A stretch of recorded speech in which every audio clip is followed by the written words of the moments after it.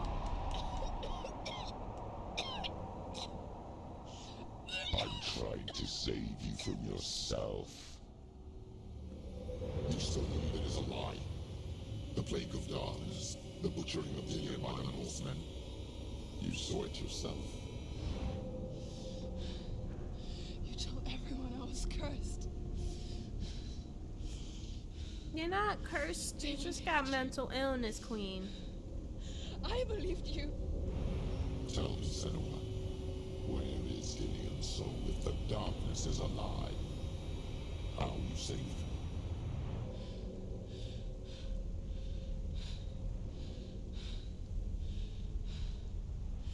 He's here. I know he's here. Okay. If you say so. My arm is like, ah. Dillian, I know you're here. Hold on. I'll find you. Who the fuck is this? Oh, it's the illusion guy. Ooh, yeah, he was annoying. Ooh, ooh. Ooh, ooh, let me go. How is he hitting me every time?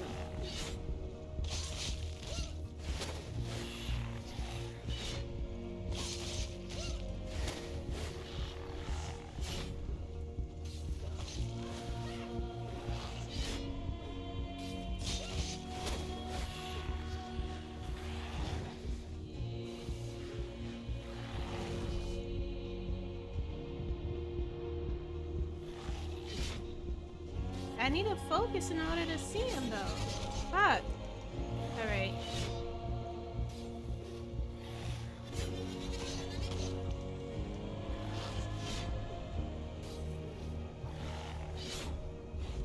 Finally.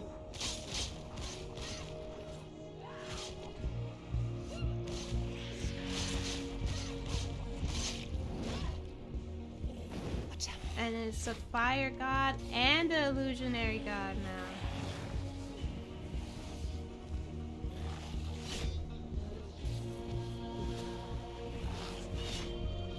Can I just like hit them like this, or do I need to wait to focus? Like, I'm so confused. Ooh, this is hard. Okay. Back up, back up, back up, back up. I can hit? Alright. I'm gonna just start hitting them. Because this whole time I've been dodging, thinking that I gotta wait until I can see their bodies fully. Fuck, there. Yeah, alright.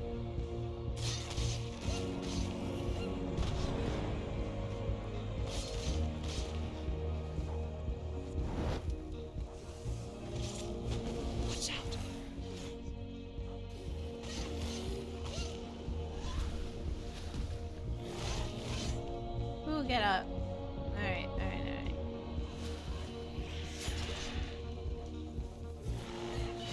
Alright, alright. That was my fault, that was my fault. Back up.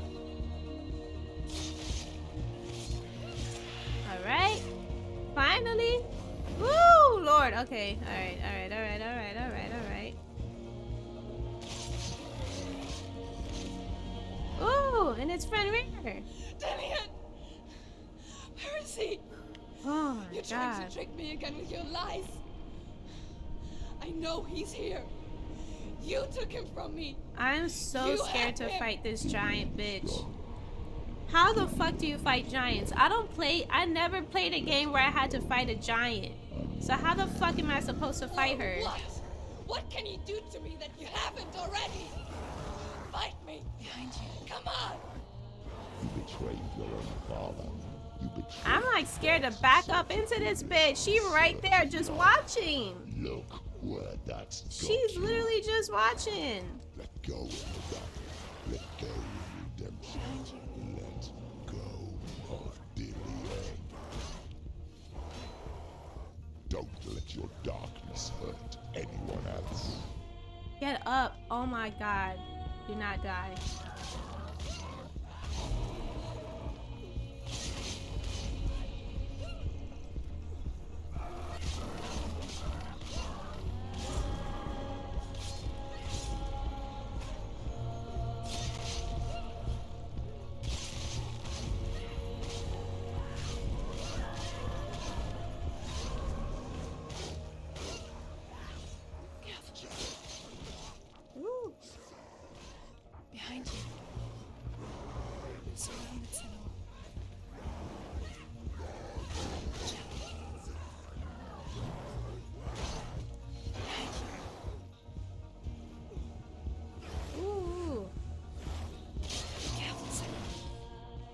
get up, get up, get up, get up.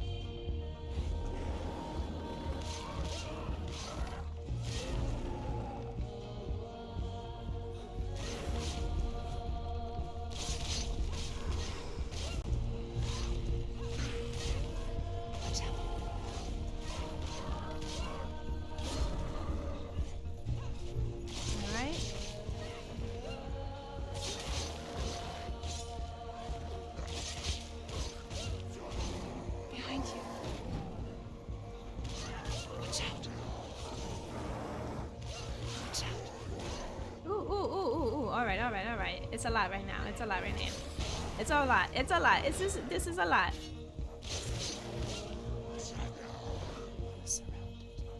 Ooh, what's this? Why it getting dark for a second, huh?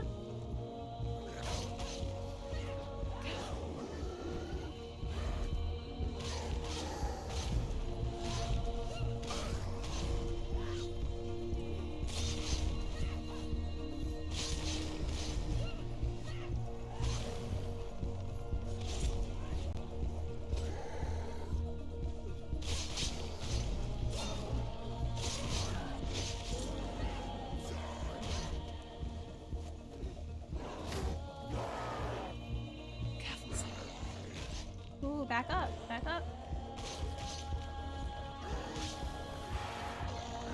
Ooh, get up. You're going to die. No, I'm not.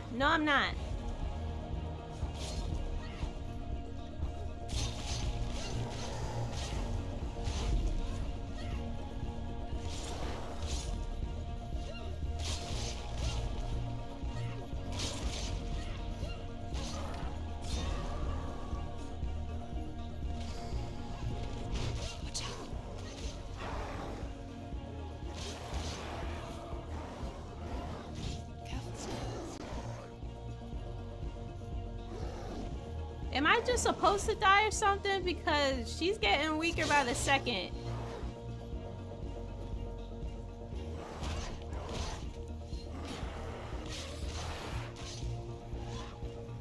Yeah, like those parts.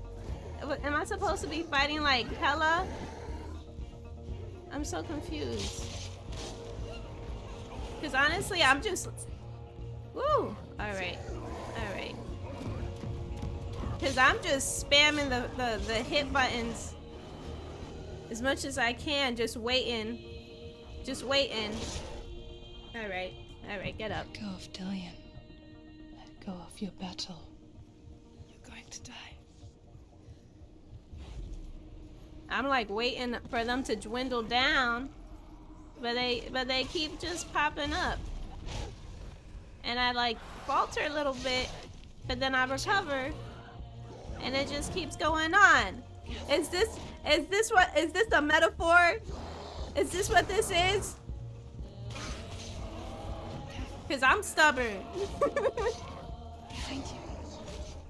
All right. Battle. You don't have to fight anymore.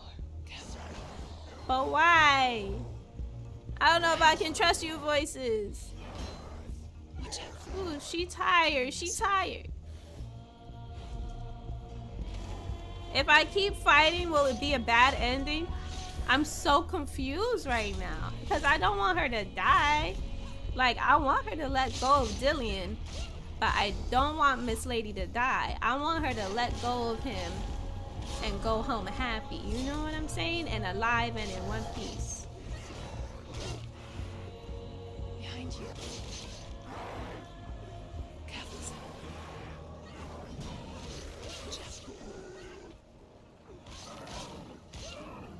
Watch out.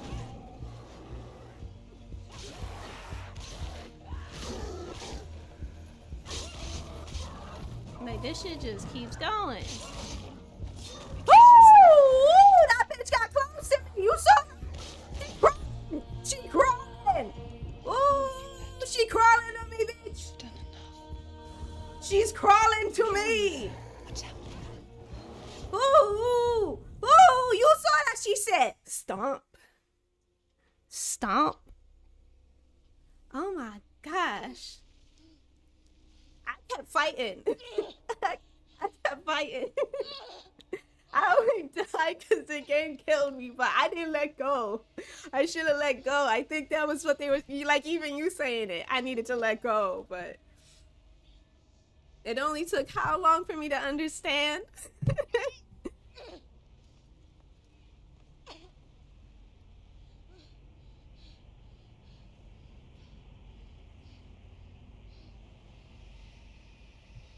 Hey, Miss Lady.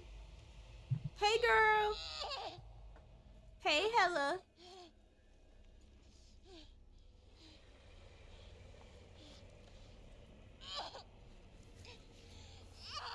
Excuse me, bitch? Why you took my shit? I fought for that.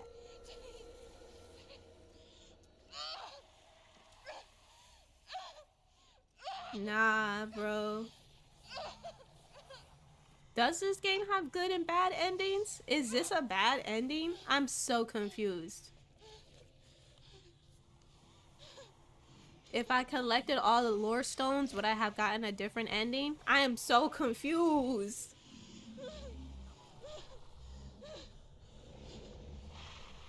Like, I never want to get a bad ending. I always want a happy ending, and I'm kind of scared I got a bad one. It's one ending? Oh, thank goodness. If you're alive, and there's no doubt, then you never took him from me, did you? If she's alive, who is she? Just a big ass lady that has half a burnt body? No, you cannot. I've been saying that. You can't bring the dead back to life ever. It's okay, girl. You can cry it out. I know, it's hard. Like, I'm saying all these harsh things to her, but I really do feel for her. I like Senua. She's sweet, and she doesn't give up. And she's hella strong for all the shit that she went through, you know? She is a little weird, though. What you want me to believe? After all you've done to me? And to him?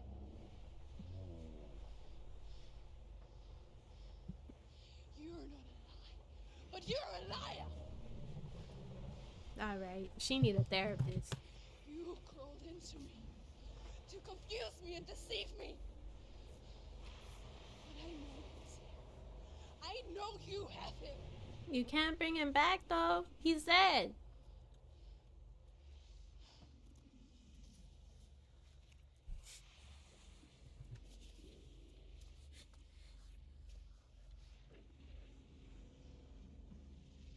I'll give you my life.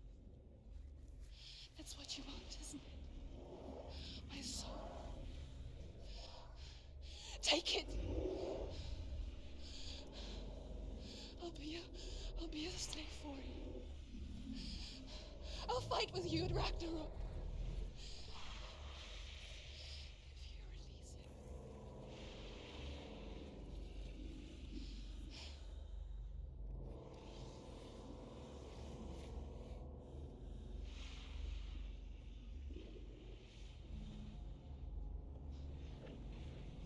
Here's the thing that always got me, like, if someone goes to hell to bring their lover back from the dead in exchange for their own soul, when their lover is brought back to life, wouldn't they just do the same thing? And then it's just back and forth and back and forth. They're taking turns, sacrificing themselves for the other. That's something I always found confusing. Or would he be like, damn, I'm alive now, fuck Senua? You know, like, it wouldn't feel right. I don't know. I feel like I'm like killing the mood right now saying this though, so let me not. Poor thing. But if you won't, you will have to kill me. Girl, start a new life, please. No fear. No hate. Get a cat. Grow a garden. Learn to knit. Start a new life. Nothing. He wants you to be happy. That's your quest. Happiness and mental health. Will have no power over me.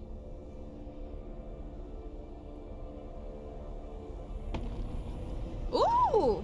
Ooh, Hella was like, alright, bet. I will kill you then. Sounds like a good deal to me.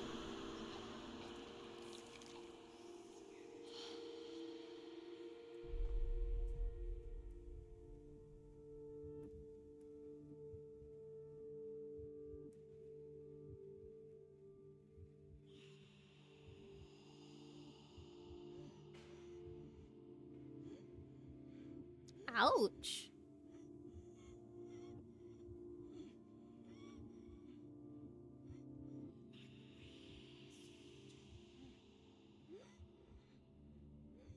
I learned the hard way to not be afraid of death. So Just a naked man. because a life without loss is one without love.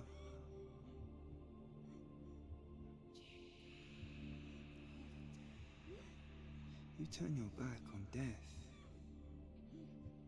and all you can see is the shadow that it casts.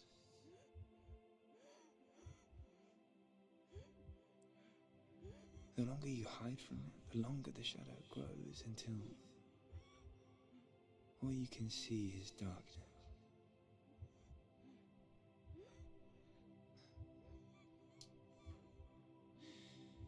When our time comes, we must look death in the eye and embrace it as a friend.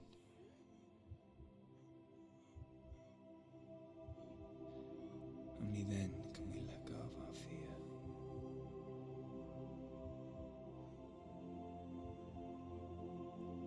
And emerge from our darkness.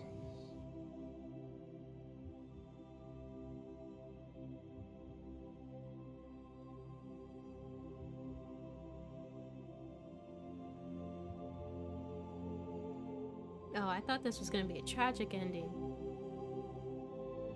Unless it is, I'm so confused.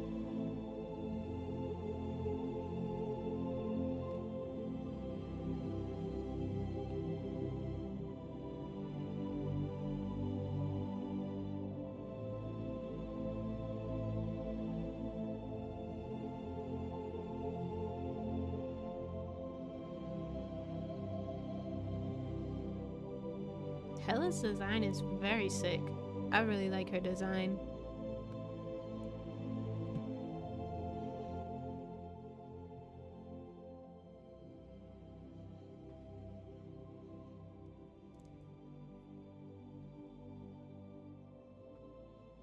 You okay, Hella? You good, girl?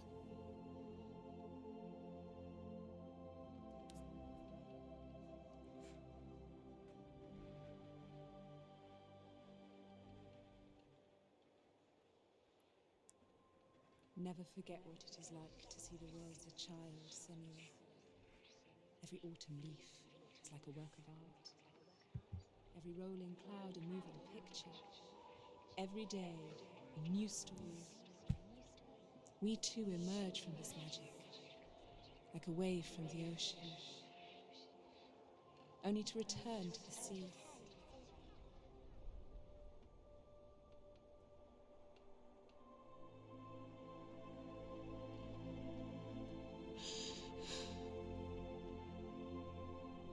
So like, so that was Senua as Hella.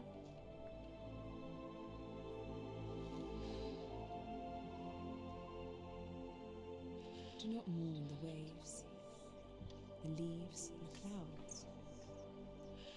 Even in darkness, the wonder and the beauty of this world never leaves us.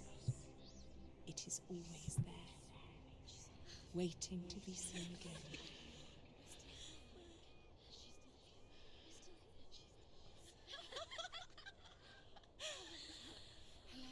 I still don't fuck with that laughing voice. I don't care. I still don't fuck with her. I don't care if it's a voice that's laughing out of joy. I still don't fuck with it. That one voice that's laughing needs to move out our brain. No laughter allowed. Wait. Wait. What do you mean, wait? It feels. It's different. It feels. Is it okay? This is where my story once began. It's different. And so it has to end here, It's changed. because I cannot see further than this. Follow us. We have another story to tell. In the sequel. Friend, go with her. This now will be your story to witness. Goodbye.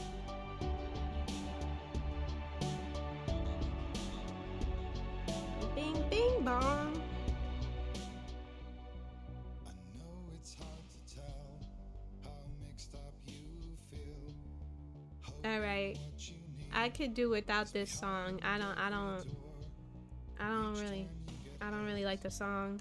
Can I like fast forward?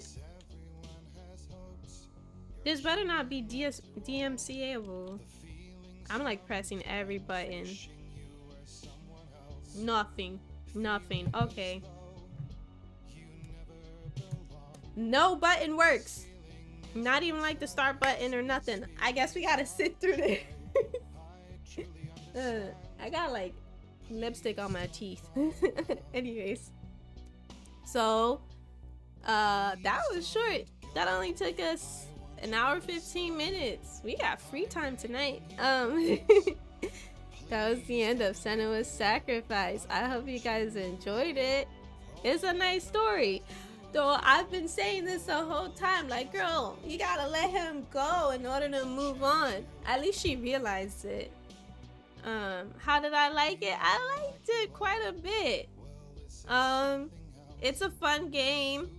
Not while I'm playing it, but when I think about it in hindsight, it's fun. I do think they do like. Okay, let me take off my headphones. I think in this game they do a really good job at creating atmosphere that brings you into it.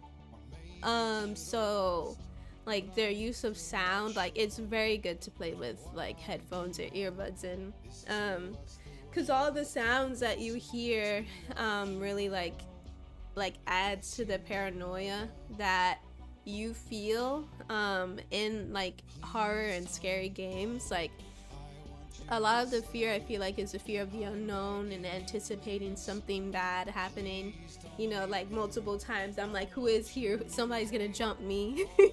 You know, like it's that feeling that there's something always around the corner. And so audio wise, like the voices that they create are encouraging you to feel that that fear, and it are encouraging you to anticipate things and to be scared. They're like, yes, there is something around the corner, there is something following you. Like it's telling you that, but then there's other voices gaslighting you, calling you fucking crazy and laughing at you, which also like stresses you out. But like in addition to that, the way it's like also like choosing when to pay attention to them and when not to, because like during battle, like when they're like behind you, look out, they're surrounding you, you know, things like that, that's actually helping me. Or that time when we were like in like building that bridge to like Hella's like domain, and you know, I looked at the bridge and it was all constructed except for like one part, and I needed to like look over at the cave around me to open a new doorway. The only reason why like I knew to turn around for that was because when I was walking back on the bridge, I heard that twinkling noise that you always hear when you're fixing something, and I was like, oh, it must be here, right? I have to look in some direction to fix it. So I think the sound design is very good in that way, because it adds to the atmosphere, but it also like it helps guide you through the game as well. And it's just deciphering when to like pay attention to those audio cues and when not to. So it does a really good job utilizing like soundscape and audio design and things like that, and voice acting. And I also think the game is like very intuitive when it comes to controls and like what you're supposed to do. Like not once did a screen pop up or did the game pause to tell me the controls or to tell me what to do. Do I feel the puzzles got better as I went on? Yeah, I think so. Like especially compared to like the first puzzle with like the fire. Um Oh, if you would like to find out more about psychosis and mental health difficulties, visit hellbladehelp.info. That's really good that they're advocating for that. Yeah, but like I was saying, like with the puzzles, like when we were in like the fire gods tutorial world, those puzzles were very annoying and slow and boring and stuff. But as just it went on and stuff, it became slightly less annoying. I still would have preferred to not have to do all of them. But that's just because I prefer violent games. You know? Yeah, it did get better as it went along. Those certain points I feel like it was a little bit redundant, or like certain points where like I had to line up the letters and stuff. Like I had to be at a particular spot in order to get it. The end was all violence, yes, and I love that part. I like the ending. That shit scared me, but Hella though, Hella was scary as fuck, and I didn't even fight her. Yeah. Oh, like I was saying, like the game I think is really good at like having you learn the controls intuitively. I feel like a lot of games it will pause to tell you what buttons to press to do what and stuff. And like I know whenever I play a game, as soon as I start in whatever world I'm in, I press every button. I like move things around, all that stuff, just to like see what they do, and then I'll like go along. And then the game will stop and tell me that to like press the B button when I just finished smashing every button. I already know what the B button does. So I feel like the game like kind of like was like, yeah, people are most likely just gonna press every button. You know, so rather than like wasting their time and pausing it and stuff, which will also like draw you out of your immersion, let's just like nudge them by having like these like fake tutorial levels with the god of illusion and the god of fire and stuff like that, just so you have like the basics down, and each step you go through a different door, you get to like expand your imagination to like look at it different ways and see the different ways in which you can use your abilities before we hop into the main trek to Hella's domain. So I feel like it is very intuitive that way. And then like every time like I like died and stuff, it only really took me like 2 or 3 times to like get a hang of something and move on. So like one of the trials that I had to go through where it was I was like running through that building that was on fire, and I was being chased by some like fire monster, and while I was running I had to find like these lights in the walls that match these symbols in order to open the door. Like when I was going through that, I died like maybe 2 times. And it was very frustrating because I was like, I stumbled across those symbols. I had no idea how to get to them, but as I like died a few times, I noticed each time as I went and found the image, found the symbol to line up, it was always like a big bright light that way. So I was like, okay, next time I die and I come back to life, I'll know, just follow that big bright light and it will tell me where to go. And when I did that, I passed it right away. So it's like really just about paying attention to the cues that they're giving you with light and with sound and stuff. Practicing these like little puzzles they give you in different ways to like expand your imagination. So like you know, when you look at something, you can fix the staircase, but you can also fix the bridge, and you can also like unlock a portal, you know. So it's not holding your hands. It's a game that like respects that you'll understand, that you'll figure it out. um and I really like that. It's very intuitive that way. And I feel like it doesn't take me away from the immersion that way. um and yeah, I like that. I feel like this game respected that I will understand the controls. I'm sure that there, you know, are different people who would benefit from pauses in the game, or like a guide that says what to do, like look through the portals and they do this, you know, like some people would probably benefit from that. And you know, like certain puzzles and things like that weren't as intuitive to me, like the portal mission and stuff, where the last one leading up to like the illusionary gods fight. The fact that I had to go through like the archways, and then like the two like sticks on the ground, I did not like really notice that the archways were solely for like the little symbols in the skies that lined up, getting them gone, and then like the two sticks on the ground changed the landscape. I had no idea what the fuck was going on, and that was very frustrating to me, and so that took me a while to finish. And the only reason why I figured that out is because you told me in chat. So you know, like certain parts I feel like were annoying. I feel like the most annoying parts though were the fire god and the illusionary gods, their tutorial missions. Those were kind of annoying to me, and like certain aspects of them, like changing the landscape and the archway thing, like that doesn't really appear again that much and stuff. So like those parts kind of like drew me out of it a little bit. But for the most part, I think it's a pretty good game. It is quite scary for me personally, just because I get scared easy. I'm not a horror game person. I'm not a horror movie person. I'm definitely not a haunted house person. A weekend or two ago, I went to a haunted escape room for my boyfriend's birthday with a couple of friends, and I was completely useless the whole time because during the entire escape room I was holding on to my boyfriend and hiding.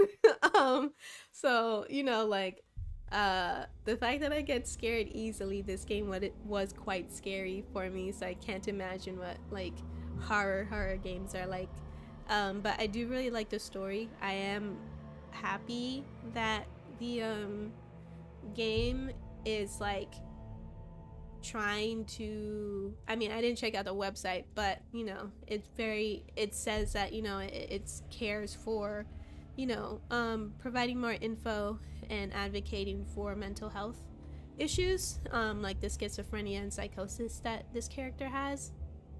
And I think it does like a good job to like depict like the type of discrimination, I guess, that people with mental illness and like gaslighting that we have to deal with, and how hard it is to like fight back against that, and how oftentimes that can make your mental illness worse. Like Senua's like whole story with her dad, saying that, you know, she's cursed and that she sees like demons from the darkness and shit like that because she has schizophrenia. Like that only made things worse for her, as opposed to having someone supportive like Dillian, who's like, yes, you are ill or like maybe ill's not the word, but yes, like, you know, you have these visions, you hear these voices and stuff, and it is tough for you, but that doesn't mean that, you know, you are shrouded in darkness. It just means that you experience the world differently, and I think that doesn't take away from who you are, and I don't think that makes you any less of a person or any less of a warrior or anything like that. Like, he's very affirming and supportive of her, and that's oftentimes what we need in order to heal and to try to work on ourselves and to get the help that we need to be able to live with like mental illness and stuff.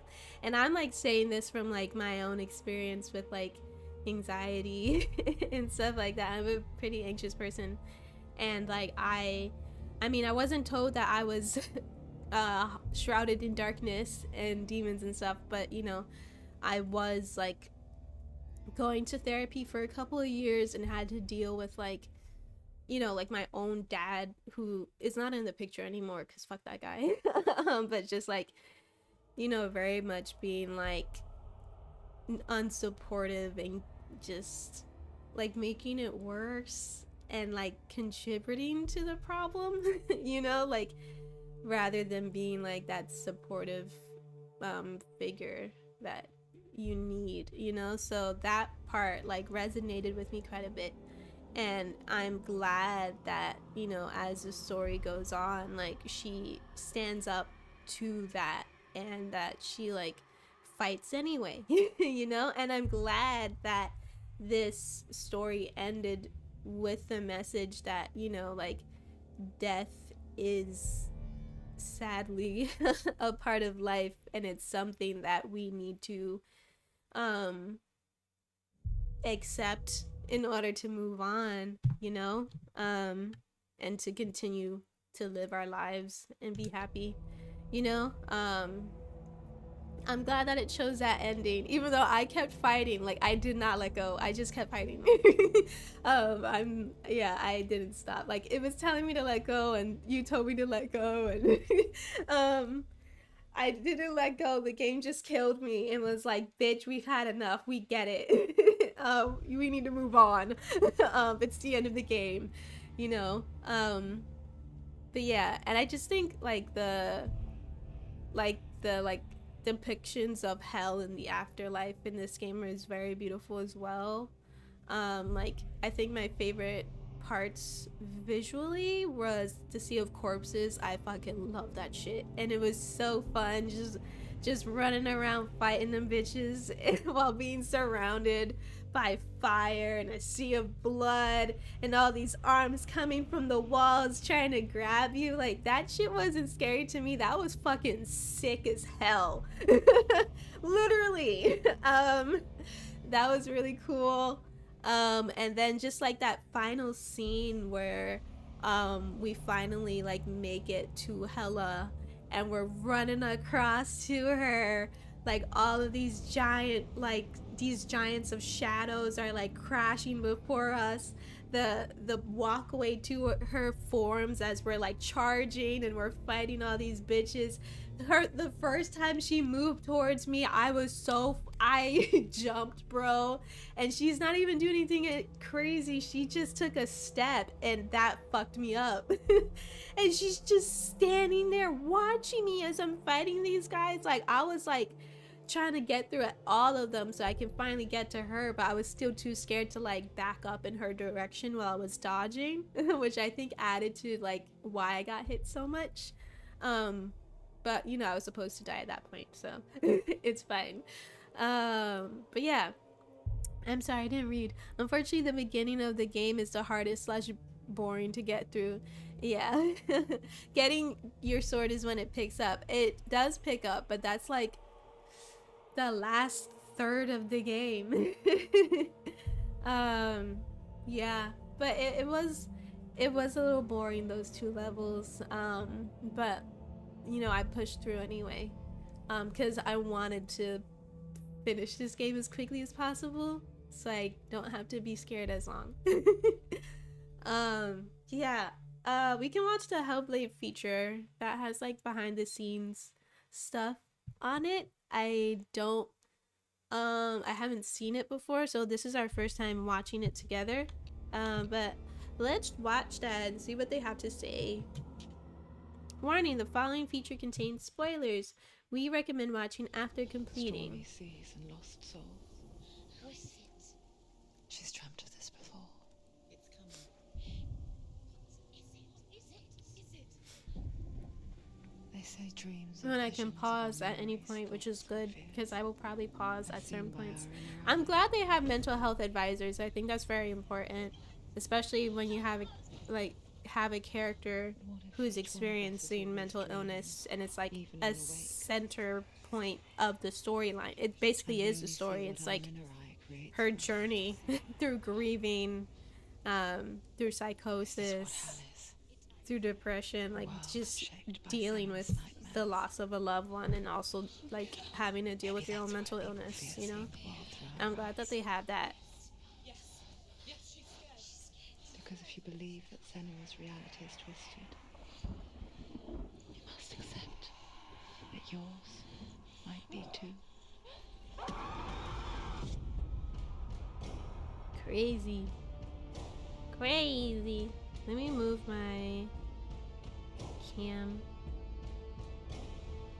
Hellblade: Senua's Sacrifice is a video game about Senua, a Celtic warrior on a vision quest into Viking territory. But what sets our hero Senua apart is that she suffers from severe psychotic mental illness. Mm-hmm. He knows she's getting closer. He can feel her coming closer. She's getting The The way she original idea stares for at you, Hellblade was so to create empty a in the classic beginning, is hero's crazy. journey of suffering, but one where the fantasy world is not another planet or alternate universe, but a world that is constructed in Senua's mind. But to do so would mean putting psychotic mental illness at the center of the experience, Mm-hmm. a subject that is still considered taboo, and a challenge that was both terrifying and exciting in equal It's measure. crazy that it's considered In taboo Hellblade, and the literally starting point was a everyone, newly discovered Celtic goddess you know, called Senua, has to deal in with their Ashlow, mental Hertfordshire. health When at first some discovered, point. her name was thought to be Senua, a name which I liked and kept. I wondered if Senua might have been a Celtic warrior like Boudica, who stood up to the Romans. While the Romans had conquered all of Europe, there was a group of Celts up in the furthest reaches of the Roman Empire that could not be conquered, the Picts. The pigs. And so the Romans built a wall, called Hadrian's Wall, that spans across Britain from sea to sea to keep the Pictish barbarians at bay. The Picts were known for their war paint, painted on with woad, and their matted hair clumped with lime. And so Senua would be a barbarian Pict in this image. What's your name? Senua, I haven't seen you before. I don't live home much. Oh, Zeno's daughter. I have to go. Wait. Orkney is off the coast of Scotland and was inhabited by the Picts, steeped in history and mystery, and so I made Orkney Senua's home and set the stage for a crisis. In the late 8th century, the first Vikings landed on the Orkney Islands. I don't know The shit population about of the Vikings, Picts like, at crashed all. thereafter, replaced by the Norsemen of the 9th century. Were they wiped out? We don't know for sure, but it would seem likely given the reputation of the Vikings. The Northmen's brutality is legendary. High-ranking leaders and chieftains of the tribes they conquered were often offered as sacrifice to their gods. The most brutal of these sacrifices was known as the Blood Eagle. I imagine Senua as a young female warrior who returns home from exile to find her partner, Dillion, brutally sacrificed to a Norse god by these hellish warriors from a faraway land. I imagine the horror of this moment and how it would have dragged her deep into mental torment.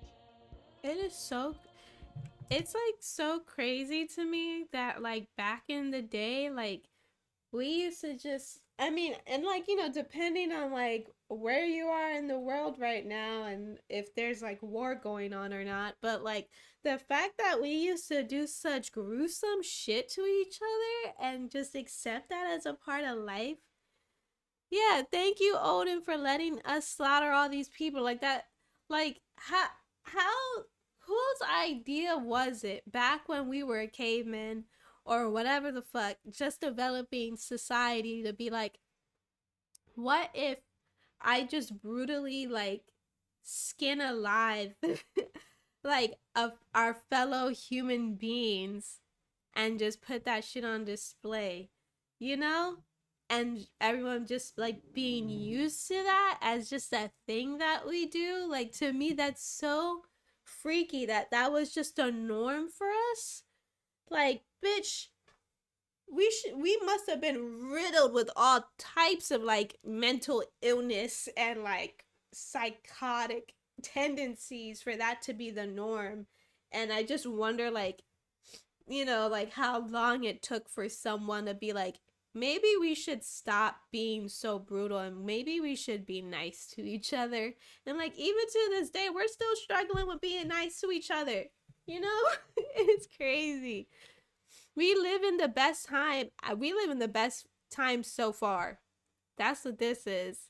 I feel like the farther ahead we get in, the more we look back, it'll get worse. So I'm sure sometime in the future, bitches are gonna look back at this time and be like, I can't believe like people were like protesting over vaccines. Like, shouldn't they just have gotten their shots and moved on? Burning down buildings and shit. You know what I'm saying? And like us like doing shit like that is probably like child's play compared to these times back before they even washed their hands when they were skinning each other alive. I don't know. I don't like that shit's just so wild to me. So like, you know what? No wonder she has psychosis going through all this shit. Like she already has to deal with all like the trauma of having mental illness, having a mom with schizophrenia, and then having an abusive dad. But then she's also a barbarian warrior, so she's always like seeing brutal like murder and violence all the time. And then she leaves to live life in the crazy ass woods. This wasn't like modern day times. She was fighting them wolves and shit. Then she comes back and her people were invaded by even more violent people. No wonder she crazy. I'd be crazy too. Damn. Hanging and executions for the moves for the maxes. That's crazy to me. That's crazy to me. That's so sad that's how we started. But you know what? I'm glad we're like doing kind of better now. Kind of. And I mean, are we? I don't know. I feel like we just came up with more advanced ways to like enact the same horror just without having as much of like a bloody mess on our hands I afterwards. came to learn that the Celts had a sophisticated and nuanced perspective on the nature of mental disorder. One term they used was gelt. A gelt is a man or woman who has been driven mad by a curse, battle trauma, or grief. Battle trauma or grief is just PTSD. That's normal, bro. People still get PTSD from that shit now. Fuck. They really were just like, man, I can't believe you got battle trauma. I can't believe you got that guilt shit. All we did was burn down 3 villages, slaughter the men, and and took their women. I don't get what the problem is. What's with this bat? Of course, that's PTSD. Oh my gosh. I mean, at least they had a word for it and they were like recognizing this in them. I don't know if they treated them nicely because of it. But recognizing that it's a thing first, I guess, is a first step. But that's crazy.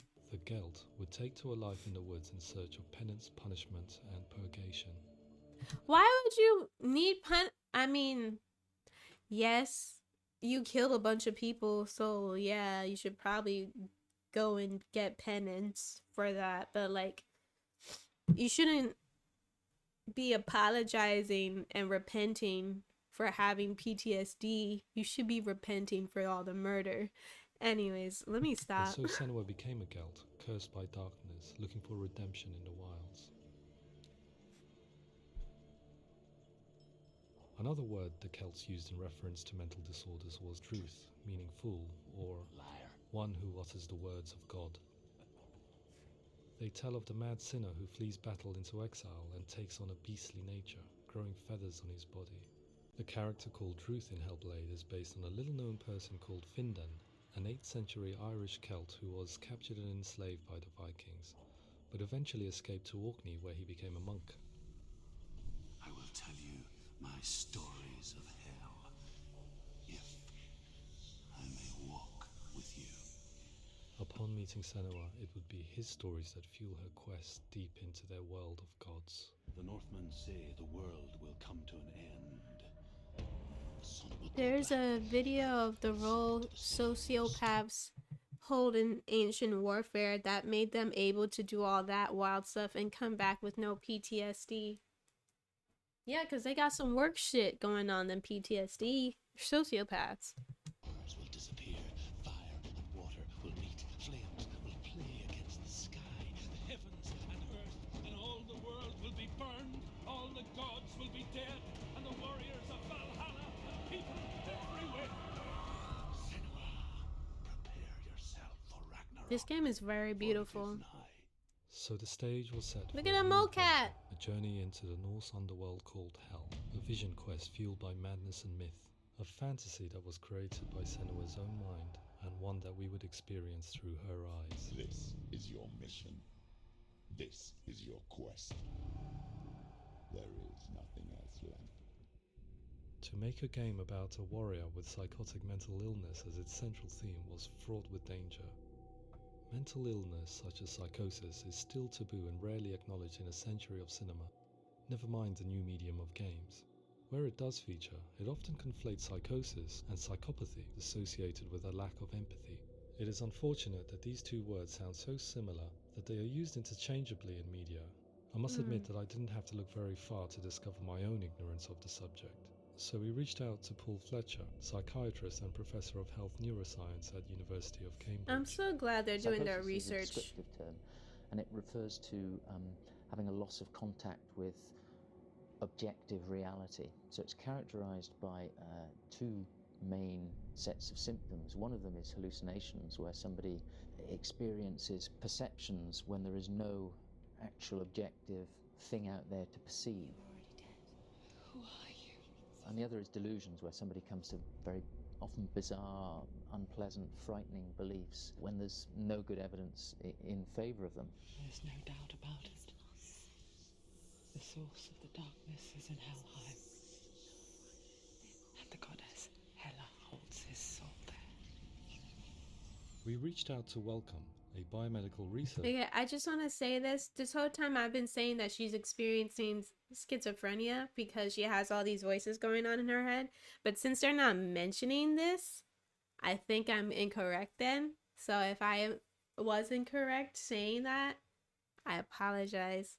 Because they're just talking about psychosis here. I don't want to conflate the two with each other if they're not the same thing. I just assumed because don't know that much about psychosis or schizophrenia, so we're learning. So I guess she's specifically experiencing psychosis and not schizophrenia, or maybe there's elements of both. I don't know. I'm just gonna say psychosis from now on because that's what they're explicitly saying in this behind the scenes thing, and I don't want to risk, like making these false equivalencies or diagnosing her with stuff that they didn't write into her character. So I'm just gonna say psychosis for now. I apologize. Charity that spends billions on research and awareness programs aimed at improving health. Mental health hasn't always been presented in the media in a way that is particularly helpful. It can be challenging to engage people with the subject matter, and there are a lot of preconceived ideas about mental health, and particularly schizophrenia and psychosis. Okay, so never mind. I was probably right then because he just mentioned both. You know what? Whatever. Schizophrenia and psychosis. Okay. We hope our support allows the team to continue to collaborate with Paul Fletcher and with those who have experience of psychosis to create a game that provides a fresh perspective on the condition and allows audiences to engage with it in a way that just wouldn't be possible in any other medium. What started out as a brief consultation convinced me that we were only scratching the surface of an immensely deep and interesting subject that could enrich. Isn't that dope as fuck? You're a professor that's talking about mental illness and stuff, and all the work that you're doing with your research is just clinical studies and stuff, going to therapy, talking to test subjects, trying out medications, or just like trying out different types of like cognitive behavioral therapy, dialectical behavior therapy, like all these different things, hypnotic therapy, things like that. and then somebody's like, you know, what would be a really cool research project for your like your PhD in this shit?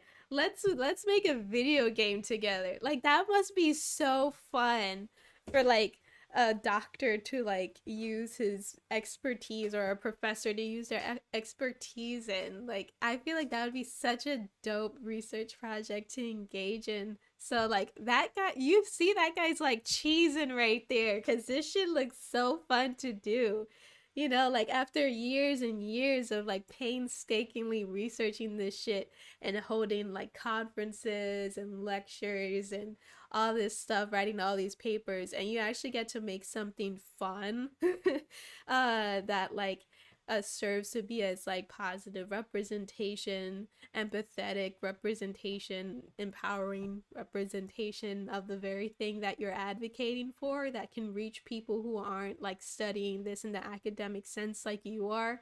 To me, like that makes like a huge difference, because I don't really go in my day-to-day conversation as just a regular common person talking about like the importance of like uh providing representation for different people with mental illness, and presenting it in a way that talks about the complexities of what they go to in their life, from being like demonized by those around them that see their mental illness or their mental condition as something bad, and then also like having to deal with the guilt that they feel for how it affects people, but also choosing to heal and to do their best to find a way to live with it or grow from it, or like be more than just their mental condition, and to still like achieve like a great quest or task or whatever, despite this extra condition that is, you know, sometimes hindering their journey. You know, like I don't really talk about that on my day-to-day conversation, but here we are, like after playing a scary game for October. Like it's scary in many ways, the fact that, you know, like we're dealing with monsters and demons in the dark and going to hell, but also scary in the way that, you know, you're feeling the abuse that she had to go through from her dad, and the guilt that she went through from seeing her lover and her village rampaged by Vikings. Like, it's scary on multiple levels. It's scary having to deal with all these voices in your head all the time, telling you all these, you know, crazy delusions, you know, like, and now like here I am like talking to an audience about like, hey, it's really good that like, you know, we played this game and it was fun and stuff, but we're also like learning together in the process, and they're using their platform to educate it without educate the people that play their game without being fucking boring. You know, it's a fun fucking game, and you can still have like your gratuitous violence in it and still like leave with a positive message. You know, like the fact that we did go and confront Hella herself and stuff, and I kept fighting and stuff, but the goal of it wasn't to like go kill God herself and then become God. You know, like the goal was to make it to the end and learn that you're not gonna lose by choosing to let go. You know, if anything, that is the victory in itself, is choosing to live life despite this loss, choosing to live life for yourself, but also because, you know, that's what Dillian would have wanted for Senua, you know? So like I feel like, you know, this game does a good job. Like I don't know, I'm a big fan of like having positive representation but also entertaining representation for different marginalized groups of people, whether that be through like marginalized because of their ethnicity or their sexuality or their mental health or their physical abilities or disabilities and what have you and stuff. But I also really like violent games and I like sci-fi and I like thriller and things like that. And, you know, those genres aren't often associated with advocacy, you know, like the genres of stuff that usually are associated with advocacy are like rom-coms and dramas and light novels and you know, like those nice story-based games that don't really have much action to them. And as much merit as they have, and you know, lots of people like those things, they're not for me. I'm not gonna play that shit. I'm not gonna watch some rom-com. I'm not gonna watch a drama, you know. I'm not interested in playing those light video games that are like super artsy fartsy and there's no fighting in it. You know, like I like these hacking and slashing games and I want to shoot bad guys and I want to watch like fighting like in Everything Everywhere All at Once. You know, there was so much gratuitous violence to it, even to the like absurdist sense. You know, I love that shit, and yet it still like spoke positively and left you with a positive message about the importance of being hopeful even in the absurdist, just negative nihilist world that we live in, still being hopeful and still choosing peace and happiness even if the world around you doesn't, because that's the only thing you can do. You know, uh you know, choosing happiness, you know. And the same thing with this is like choosing to move on, choosing to heal and things like that.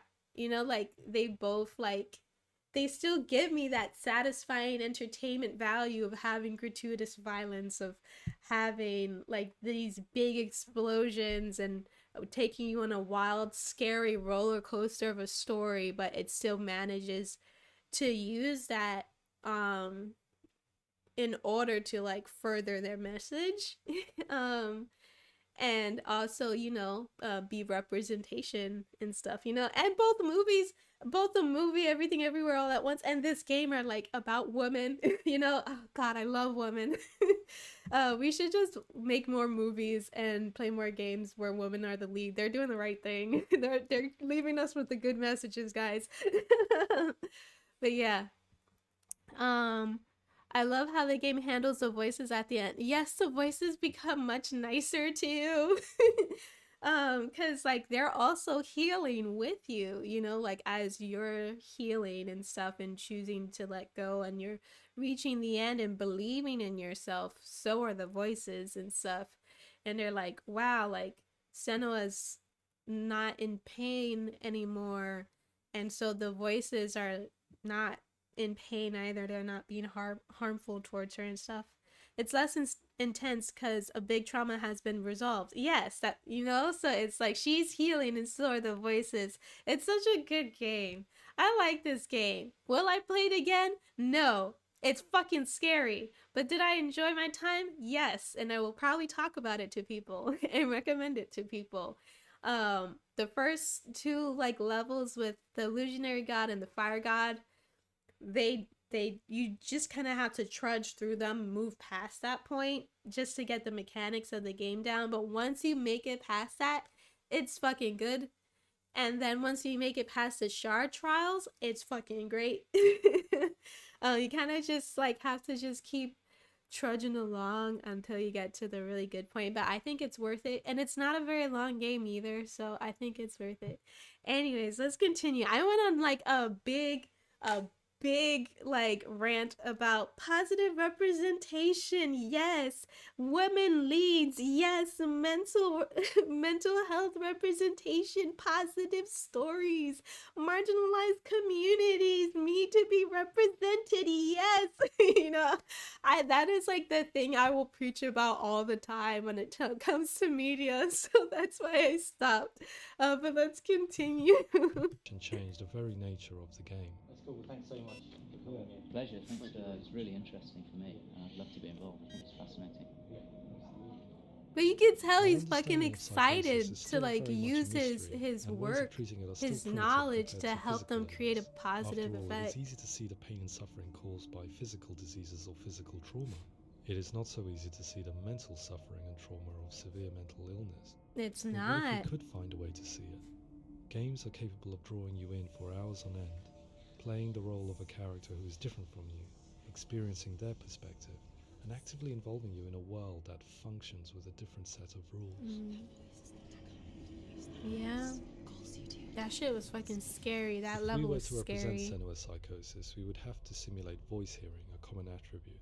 But how can we simulate something we have no first-hand experience of? It's the fucking porn ASMR things. I bet if we go to the ASMR category on Twitch right now, we will find some we will find somebody big titties on their desk going in those exact fucking microphones, bro. And I respect it. Get that bag. But that's all I ever think about whenever I see those microphones, bro. It's just how there's always somebody streaming somewhere, either here or a cam website, or maybe you can go on a porn website and there's somebody titties out just you know. That's all I ever think about with that, bro. Charles Fernyhough, a leading expert in voice hearing from Durham University, offered his help. But hearing voices the is an experience audio design that of this usually is associated great. with severe mental illness. And crucially, we know that hearing voices is a part of ordinary life for many people who don't meet the criteria for mental illness. Yeah. Oh, that's not him in real life.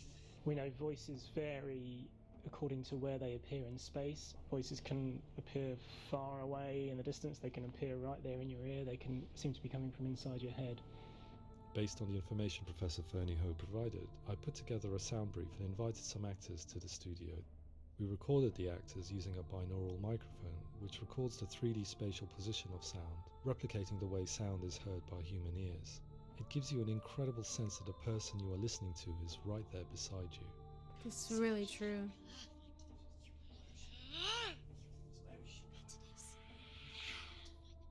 Rachel Waddingham from the Voice Collective came to our studio with 2 young voice hearers to speak to our team. We talked at length about their experiences and they listened to our tests, giving us feedback on how we could improve on it. Everyone hates her.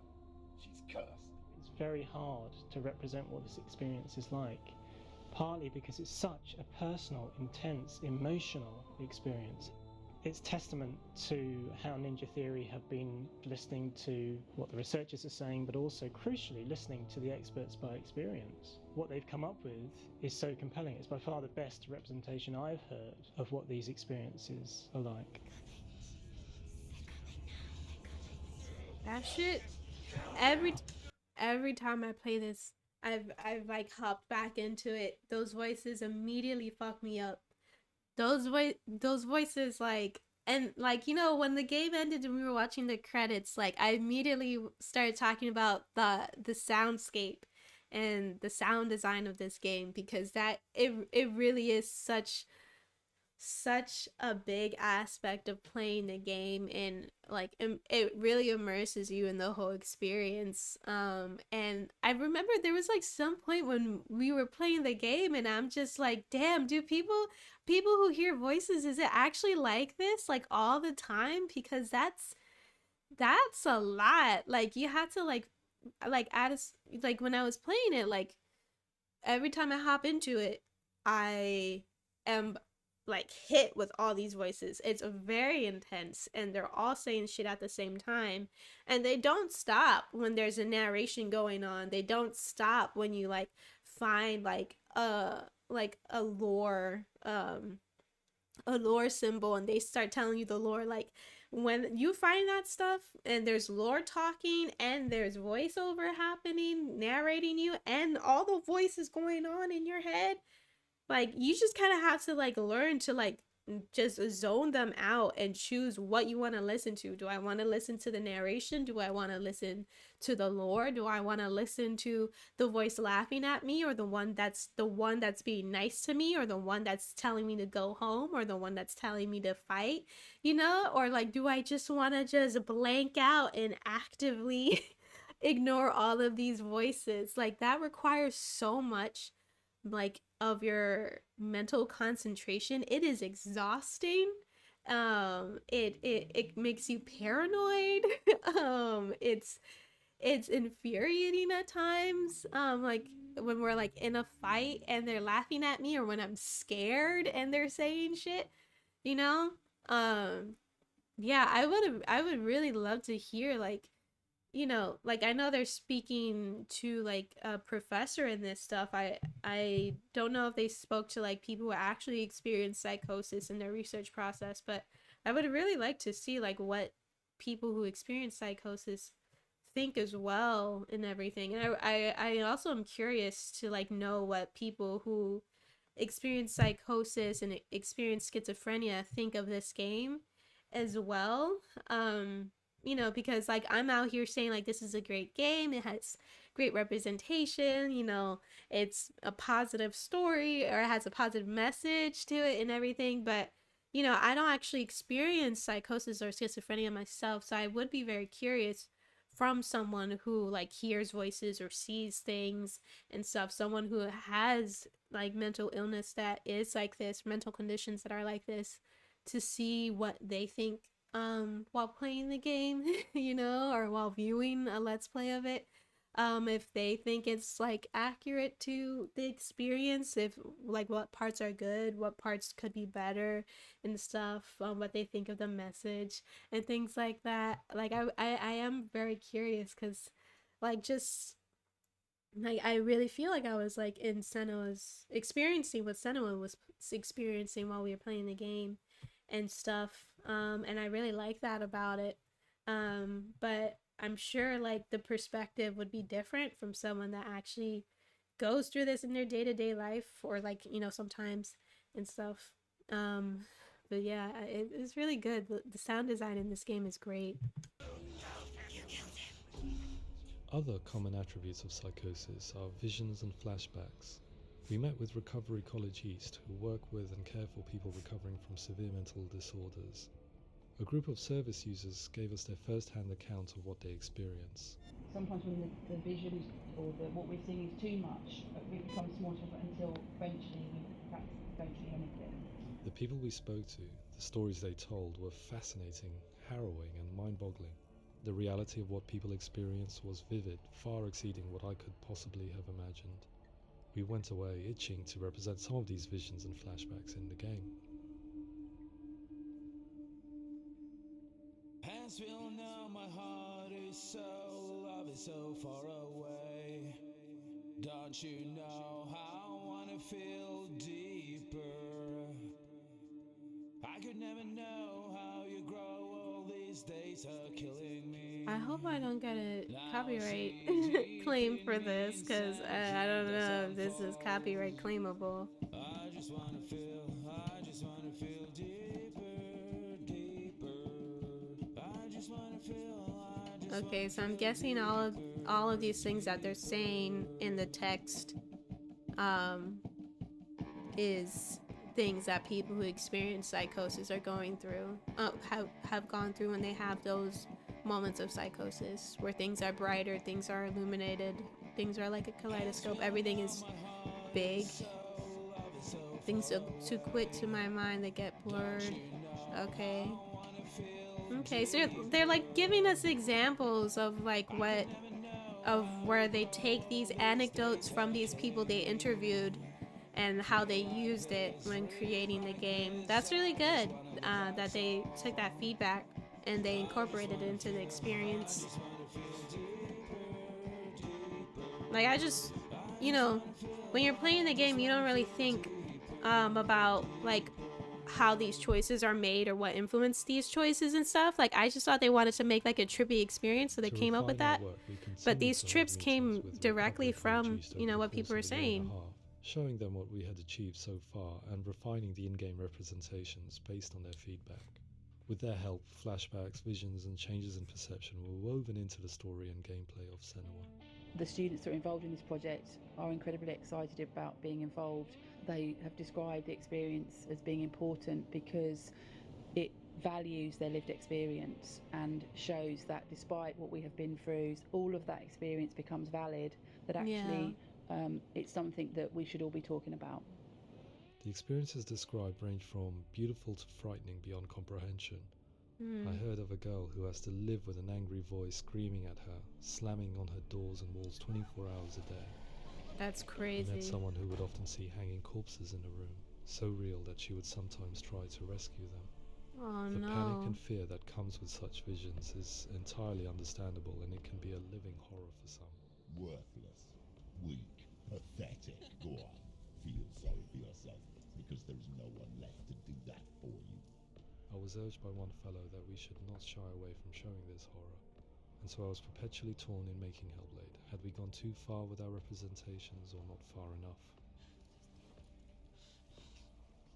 Broken and lost. Just like your sword.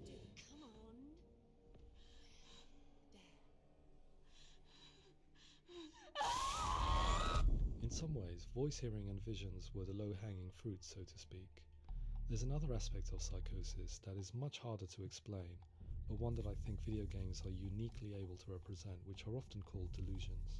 People begin to see patterns in the world. They begin to link things that most people wouldn't link. Most of the things that we might think would be coincidence or, not worth commenting on. Nevertheless, that might have a particular salience or importance for them. One individual described how everyday words, sounds, colours and objects were steeped in meaning to him, forming a strange and sinister puzzle that he was determined to solve but could not quite get to the bottom of. It's not just brain dysfunction. It's not like the system shut down. It's actually an incredibly creative process. The person creates a world populated with voices and phantasms and terrors, and they're completely immersed in it. They believe in it. We often invite people into the studio to play the game. In one of our playtests, they played through much of the game, making associations between runes, secret messages, and the threat of darkness that stalked them. There are many things that happen in the world of Hellblade that make perfect sense within the context of Senua's mind. The dark rot that's killing her slowly from within, the secret runes of the gods that block her path to Helheim, and strange associations that exist in the game to confuse you. To complete Senua's quest, you have to internalize and accept the logic and meaning behind these things to progress. Afterwards, they said that they didn't see much evidence of mental illness in the game. People with delusions of all sorts would argue the same thing, that they are not aware of their experience being abnormal in any way. I need this sword. It's important. Representing perception changes and thinking patterns within Hellblade gives us a set of symptoms common in psychosis. But people with lived experience were keen to emphasize another point, that it is wrong to define a person by their symptoms. Quite often, the illness comes not from the symptoms, but from the stigma, isolation, and mistreatment that comes about from the rest of society. That's what I was saying. That's what I was saying. That's why I like Senua, because, like, she went and she completed her quest no matter what, and part of the fear and the horror of the game didn't come just from these demons she was fighting, but just the fucking abusive shit that her dad would say to her about her being shrouded by darkness, about her needing to die, about him saving her by striking her with his hand, the fact that she's going to spread this shit, she caused a plague and everything. This stigmatization that she was experiencing added to the psychosis that she was experiencing. A lot of the times, the one of the mean voices, one of the tormenting voices she was hearing was not just being oh, there's monsters following behind you, but oh, you're sick, oh, you're evil, oh, you caused the plague, oh, you're the reason why Dillian's dead. All this stigmatization, all of this crazy shit that's attacking her for hearing things, for seeing things and stuff. And that only made it worse for her. And the further along we went into the story, the worse the horror became, the worse the voices were, the worse the flashbacks were, the worse her dad's just absolute abusive words became, and that just made things escalate more and more and stuff. And she was just I just want to save Dillian, fuck all these voices and everything. You guys are making it worse. But despite all this, besides the shit I see, besides the things I hear, I'm still going to do my damn best to make it to the end of the world and face hella myself. And your stigmatization and your fucking yelling, these voices, these symbols, these demons are not going to stop me from accomplishing my quest. And that's something that I found really nice. And as the story progressed, she started to fight against these voices. She started to fight against her dad more and more, which I think was just really lovely to see her empower herself. Is like a great sign of like her resiliency and stuff, and a great way to like help round her out as a character and not just make her a victim, not just make her her symptoms. You know, she, yes, she has this going on with her, but she also like had someone that she was married to. She also was a warrior, you know. She also is a survivor. She's brave. She's strong. Like, she's going through all this shit. She has this whole journey ahead of her. And then by the end of it and everything, when she decides to let Dillian go, it's not about her voices anymore. She's just like, I'm gonna go on a new quest now and see what this journey is like, and you can join me. You know, I think that's great. I think that's great. They say that I'm cursed. What if they're right? I needed someone to portray Senua, someone who could believably internalize her suffering.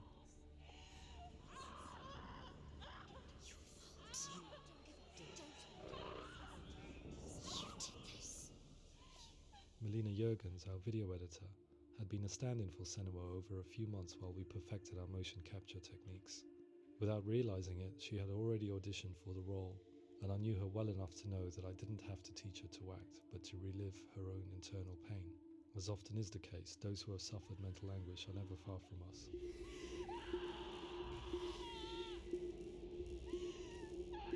That must be dope as fuck, to be your editor, to be the editor and also to be the actress. My That's hope cool. is that by creating a compelling and aspirational character in Senua who feels very much real, albeit in a fantasy setting, we can provide a lens into her reality, a different one to yours, and this is where storytelling comes into play. I imagined her life based on common threads in real people's lives.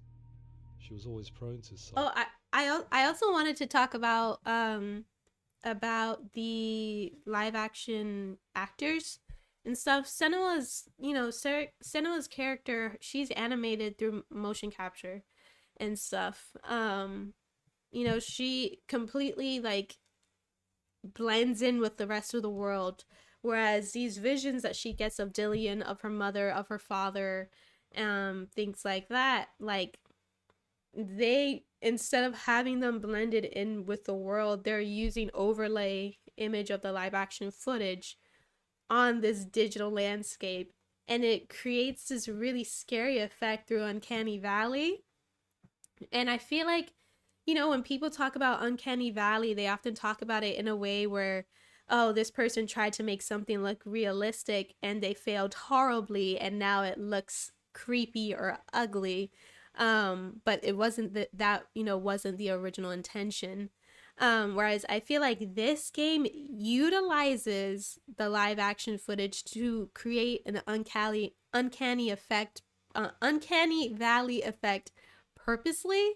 And I think that adds to the like horrific nature of these visions, of these traumatic visions that she's seeing, especially of her mother and stuff. Like, I feel like this is like, I mean, it just could just be the fact that I haven't seen enough pieces of media that utilize Uncanny Valley on purpose, but I feel like this is one of the few times where I have seen something that I immediately thought, okay, this is a very Uncanny Valley thing. This is like way too realistic and it's creepy. I don't like it, but that's the point.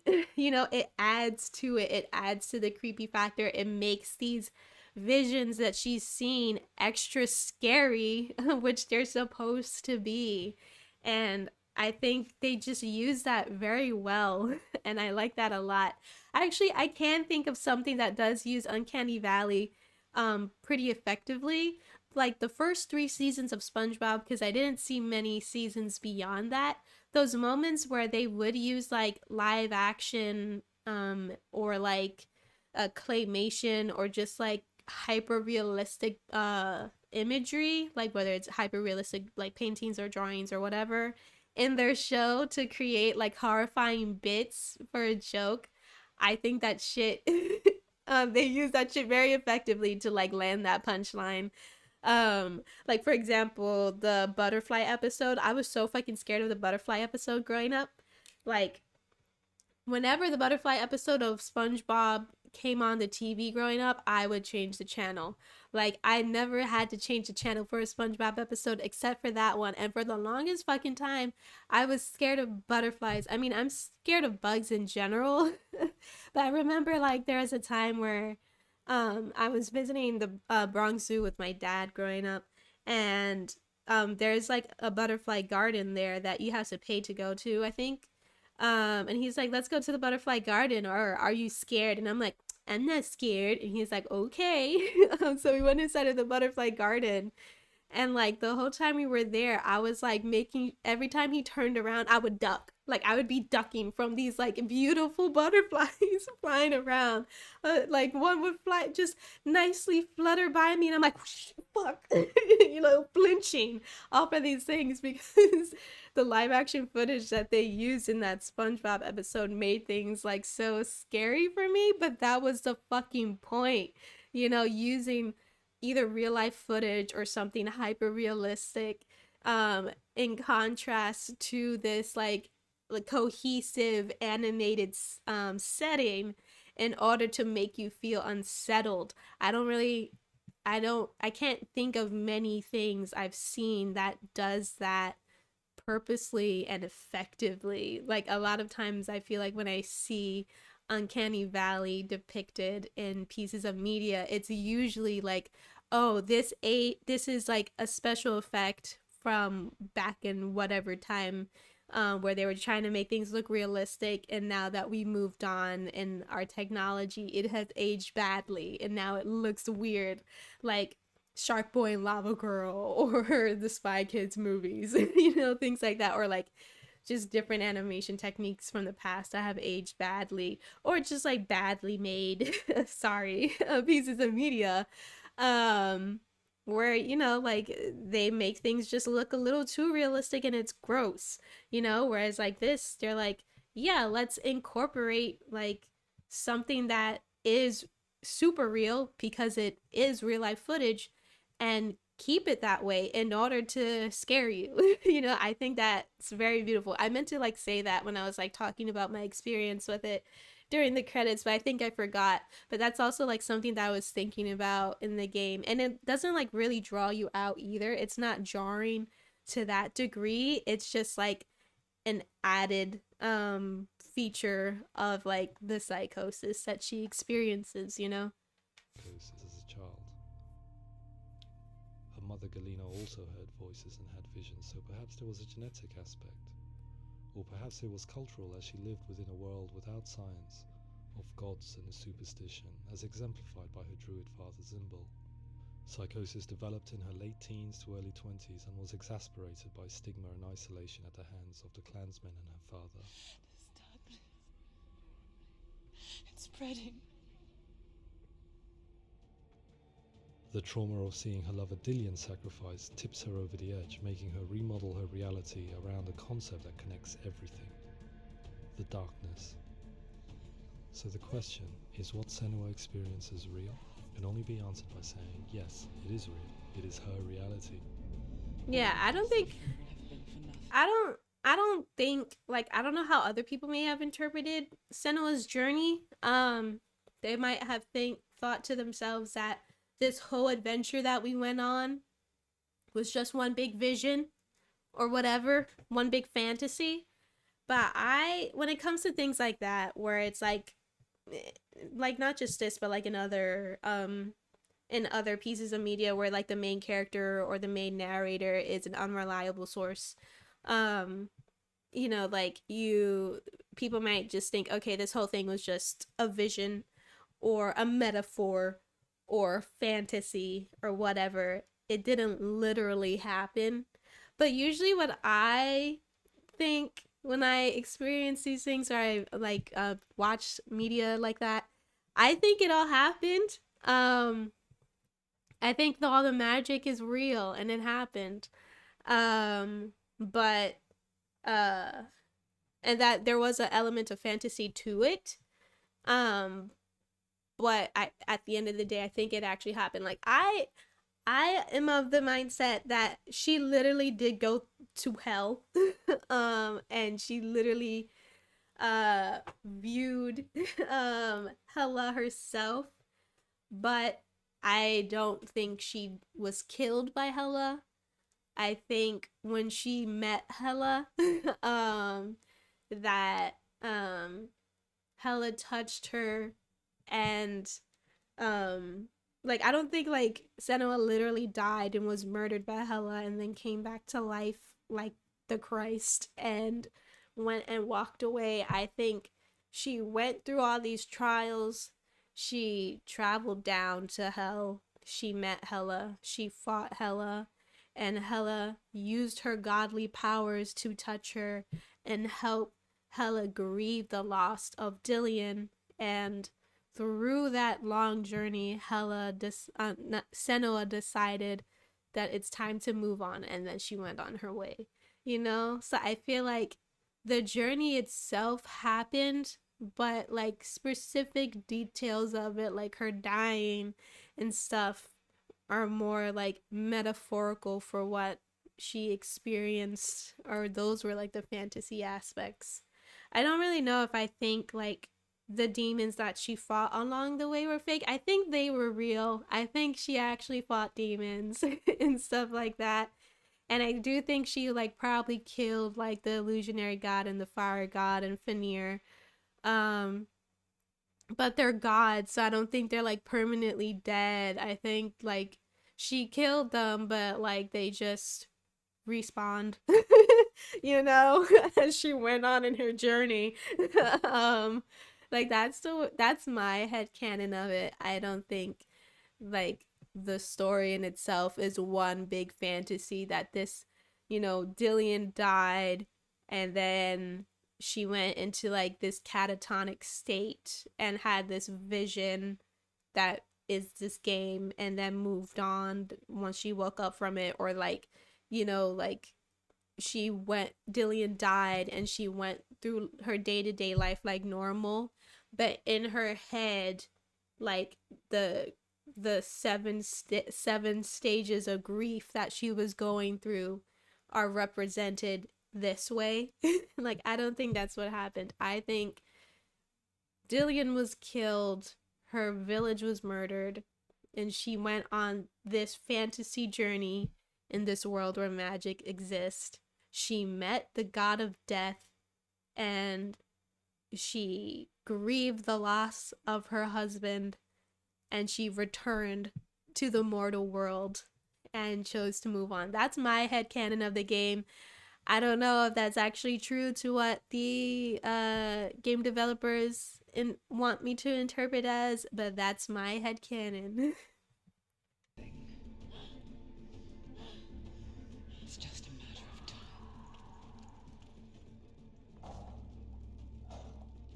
Towards the end of the project, service users and professionals that had collaborated with us were invited to see the near final game. It was a chance to see if the game had reflected their views or if it had Gosh, has it been like 2 years at this point? They started in 2015, right? Or am I incorrect? Has been really important, and being able to bring in my perspective and what I see and what I hear, and having that built into the game has been a real privilege. It's gritty and it's meaty, and there are some tough subjects in there that are being tackled with honesty.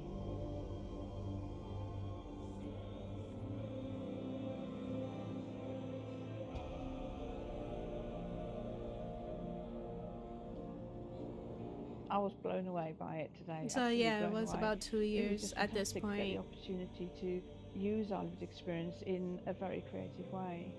There's nothing tokenistic about the work we've put in. It feels like we've been listened to, things have been taken on board, and I think there was a lot of realism in the game itself, and it feels very authentic.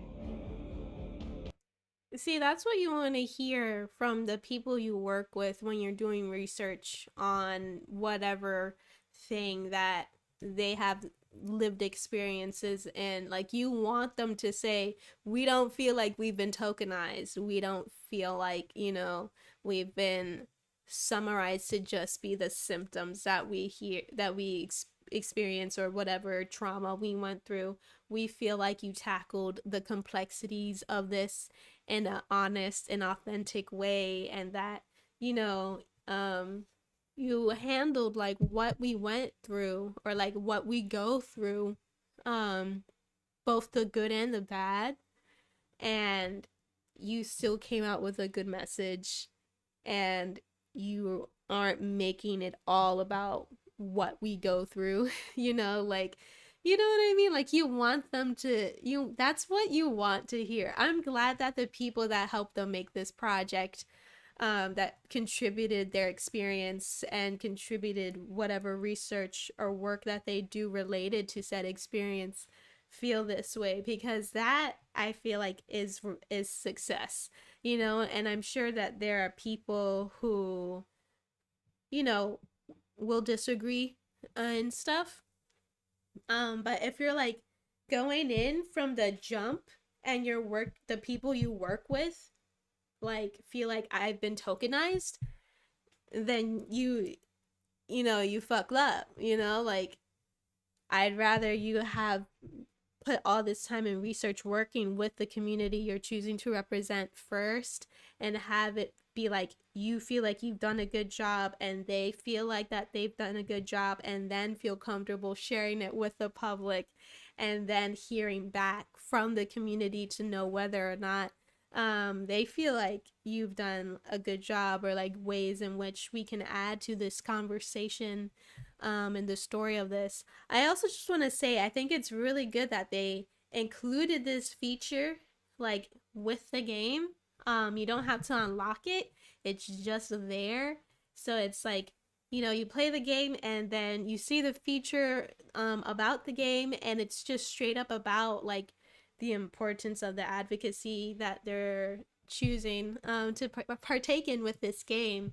I think that's how you do it. And I mean, I haven't gone to the website, but I hope that the website that they have listed has good resources for people who want to help out, or people who experience psychosis and schizophrenia themselves.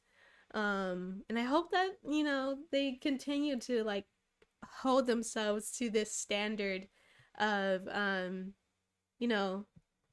creating these things responsibly, because it didn't take away from the game. It added to the game. It made it more fun. It made it more interesting. It made it more engaging. It made it more immersive. And it also made it more meaningful. Like, it's a game that I feel like I can walk away from because of this, and walk away from in a positive, or walk away with, in like a positive way. Like, I can play like Black Ops, like when I originally played Black Ops back when it first came out and stuff. Like, the main character, like, he had this vision of Romanov, I think that's his name, the vision of the guy that he like was sent to whatever like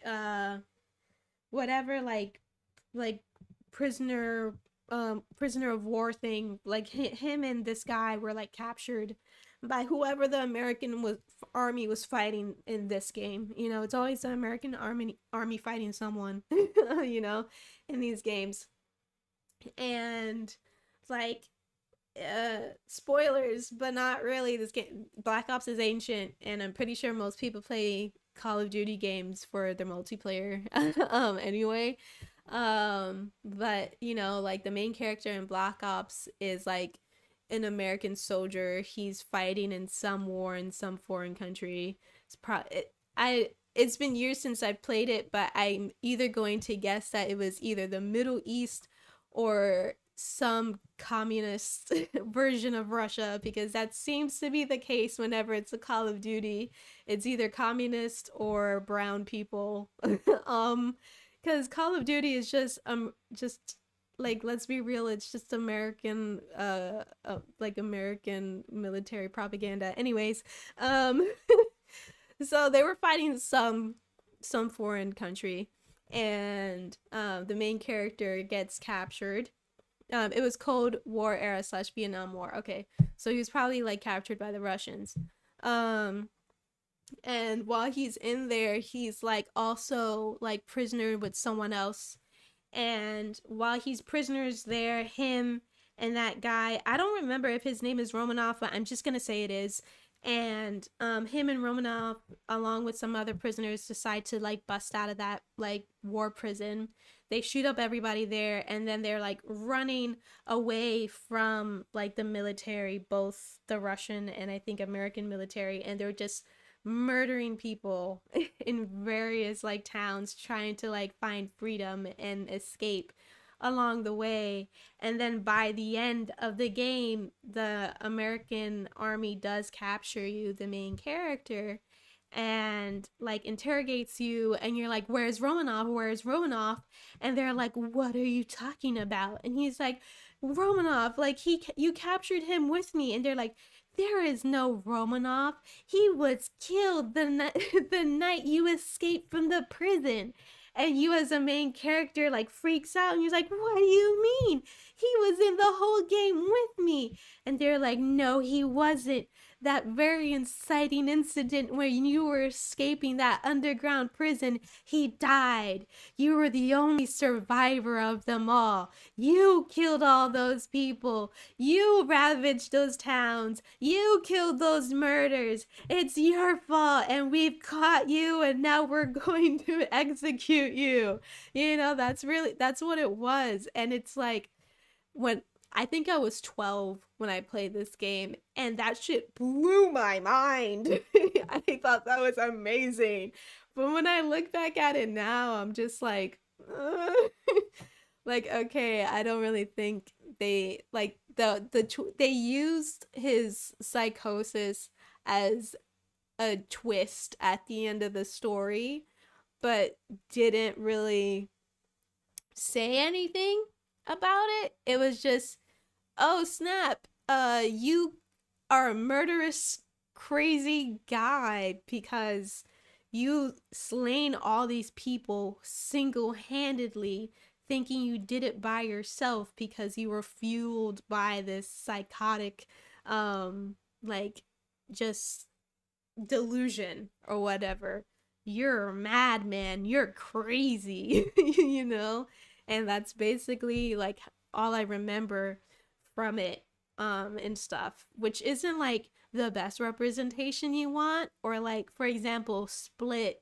I remember seeing that movie around the time when I was like getting into like DID YouTube, and I was like finding these different YouTube channels that were run by different DID systems and stuff like that. So when Split did come out, I was already aware of what DID was, and I was very curious about the movie.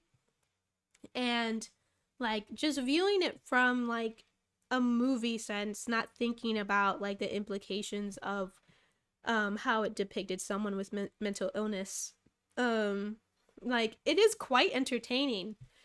But when you look at it through the lens of like proper representation for people with DID and stuff, it doesn't handle it responsibly. You know, like it adds to the fear and already like tons of misconceptions people have about like alters and DID systems and stuff, that there are good alters and that there are bad alters, and that they're crazy and things like that, and that they're dangerous and stuff, when oftentimes people who have DID are people who have experienced such an enormous amount of trauma that their brain has literally split into like multiple identities in order to just survive, and that every day in their life they're triggered by so many things that they have constant amnesia and they are constantly changing from altar to altar just to function without having a total meltdown. You know what I'm saying? Like, it doesn't really handle that with that nuance and stuff. Um the story itself is cool, but it's not very responsible in its depiction of something that is already not really depicted that often. And when it is depicted, it's usually depicted in a very misrepresentative way. And it only really added fuel to that fire and stuff. So it's like one of those things where it's like, I enjoyed it when I saw it, but I couldn't help but to walk away from it with like a bad taste in my mouth, because I'm like, oh, I wish they did a better job handling this subject. And then Black Ops, just forget fucking Black Ops. It's Black Ops. What do you expect? But yeah, like this game, like the fact that, you know, they took the time to research this subject, and they took the time to talk to people who experienced this, and take the time to talk with people who research this and study this, and it's like their whole life's work and stuff, in order to handle the subject responsibly. And it still came out to be a very wonderful game. Like, I think to me shows that you can still like tell a really badass story, a fucking violent story, because like Split and Black Ops were both quite violent pieces of media and stuff, and so is this. You're literally fighting the god of death herself, you know, like your husband was like cut open and put on display in a fiery you know, in like your village that burned down. Your mom was burnt at the stake. You're going and you're killing gods themselves, and you're fighting demons along the way. Like, it is violent, you know, but it still handles the subject in a nuanced way, and it still does its job to have you leave with a positive message, which those other examples I gave did not. And like, call the Black Ops example, I don't really think they did even any research on what they were trying to establish with your character. I feel like they just put it in to make it a twist and be like, oh shit. Whereas like in Split, like you could tell that the actor, I forget their name, but the actor that played as the character with DID really did their research and was acting their ass off to embody these different alters. But I felt like the actor did pretty much the heavy lifting when it came to research for the story, but not so much M. Night Shyamalan when it came to like writing their character, you know, to like create them in a nuanced way, and to, you know, leave you with a good message, or like something that makes you walk away from it wanting to learn more about DID. Whereas like this game, I walked away from it like feeling like I got a good message from it, and I am curious to learn more about psychosis and schizophrenia, which is why we're watching the behind the scenes feature. Yeah, I'm just glad that, you know, the people that worked on the game walked away from it feeling like they weren't tokens and that they actually contributed, and feel proud that they could leave something that they feel like is a positive message.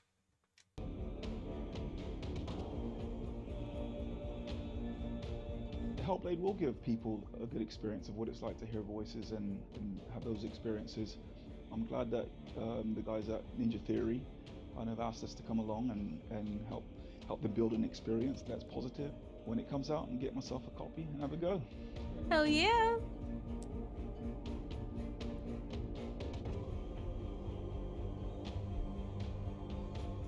And it's beautiful. I think it's a beautiful game. I was really inspired by how the conversations have translated into the game. in a way that I think I didn't imagine was possible. So wonderful, really wonderful.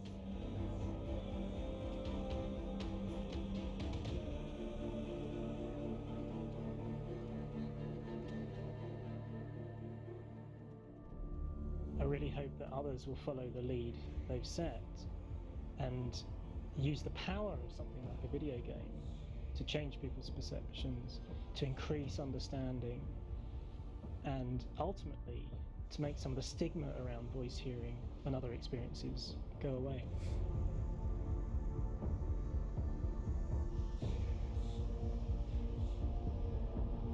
For me, it was really exciting to see something that I explore scientifically being represented so beautifully in a character who's trying to penetrate the mysteries of the environment in which they've been placed, with all of this strange uncertainty and noise and conflicting information that they're getting.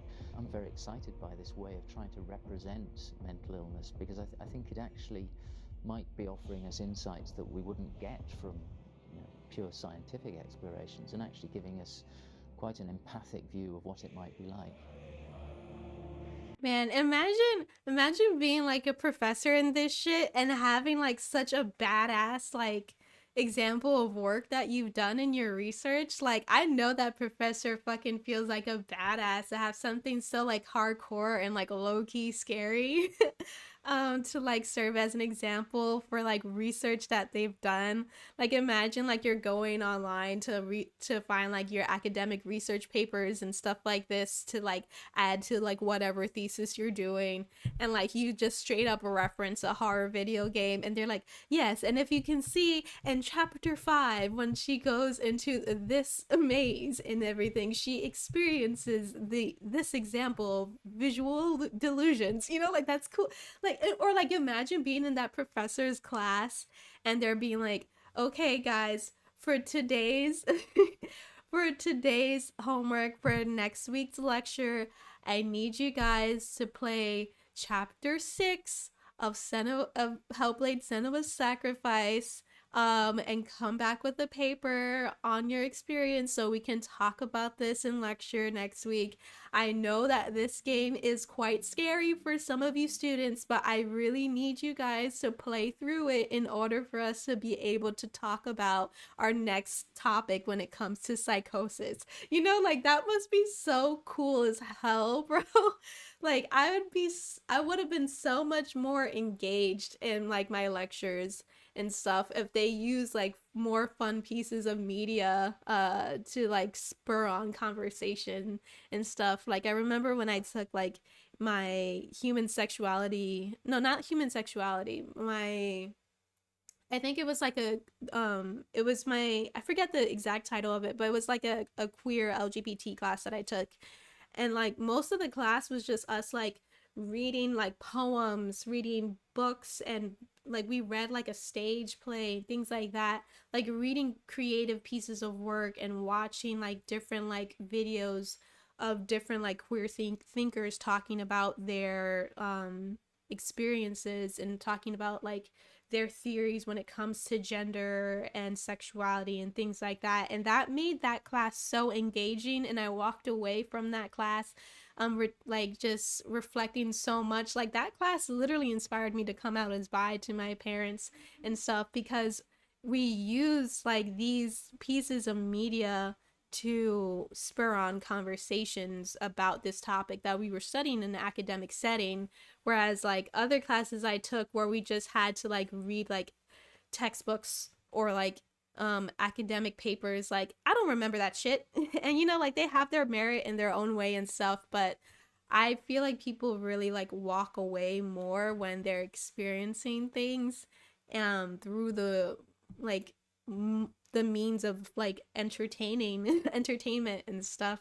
Yeah, like it's more than just entertainment. Like it has profound effects on people and stuff, and it spurs on conversations, and you are more likely to remember it.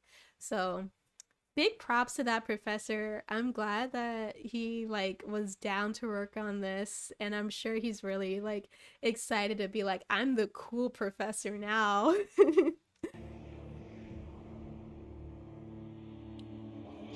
Mental illness has been with us for as long as we have been on this planet, but why? Facts. Why hasn't evolution stamped out this weakness from within our gene pool? I often pondered this question until I realized that the question had an inbuilt flaw. It assumes that being and thinking differently is a weakness. The only reason we have computers, spacecraft, medicine, poetry, art, and yes, even video games is because individuals were able to simulate new abstract realities in their minds and share them with the rest of us. We need people to be willing to see differently in order for us to progress and survive as society. And we need to be open to these new ways of seeing. And it is this spirit that motivated me to create Senua's story and share it with you.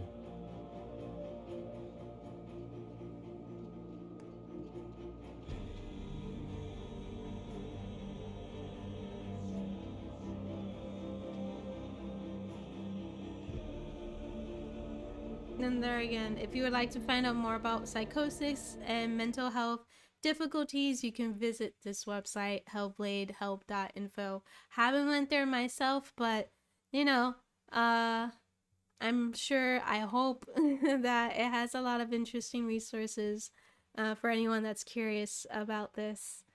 I really like this game, and I really like the message behind it.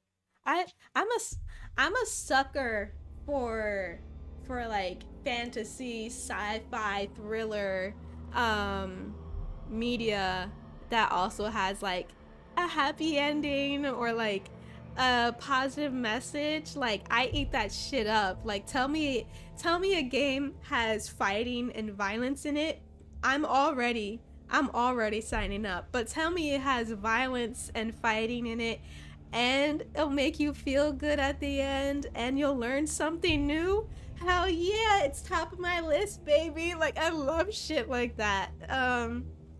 Yeah, I really like this game.